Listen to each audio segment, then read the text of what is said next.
اللہ تعالیٰ سخی ہے اور اس کی سخاوت بے مثال ہے۔ وہ خود چاہتے ہیں کہ اس کی مخلوق اس کے دسترخوان سے خوش ہو کر کھائے پیے اور شکر ادا کرے۔ بچہ جب تک خود کفیل نہیں ہوتا، ماں باپ اس کی کفالت کرتے ہیں۔ اسی طرح انسان کتنا بھی بڑا ہو جائے، اللہ تعالیٰ کے سامنے ہمیشہ ایک بچہ ہی رہتا ہے۔ اللہ خود اپنے ہر بندے کا کفیل ہے۔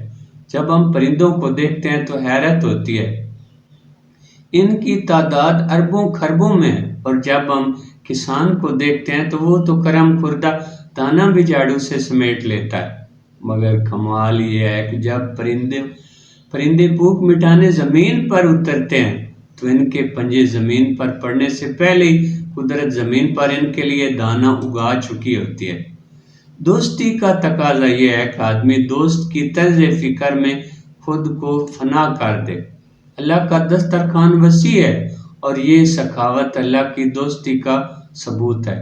اگر تم اللہ سے تعلق قائم کرنا چاہتے ہو، اگر تمہیں اس کی دوستی حاصل کرنی ہے، تو تم بھی اللہ کی مخلوق کے لیے سخی بن جاؤ۔ خدمت کرو مگر بے غرض ہو کر۔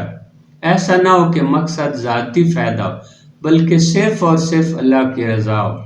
جب نیت خالص ہو جاتی ہے تو بندہ اللہ کے قریب ہو جاتا ہے۔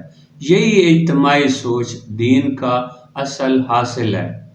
انفرادیت خود غرضی ہے، صرف اپنا نفع نقصان دیکھنا، اور اجتماعیت دوسروں کے لیے جینا، خود سے بے نیاز ہو کر خدمت کرنا۔ اللہ کے دسترخوان پر ہر کوئی خوش نصیب ہے، بس شرط یہ کہ ہم شکر گزار بن جائیں اور اپنی زندگی بھی دوسروں کے لیے رحمت بنا دیں۔ اللہ ہمیں بھی اپنی سخاوت میں شریک کرے اور ہمیں اپنی مخلوق کے لیے آسانی کا ذریعہ بنائے۔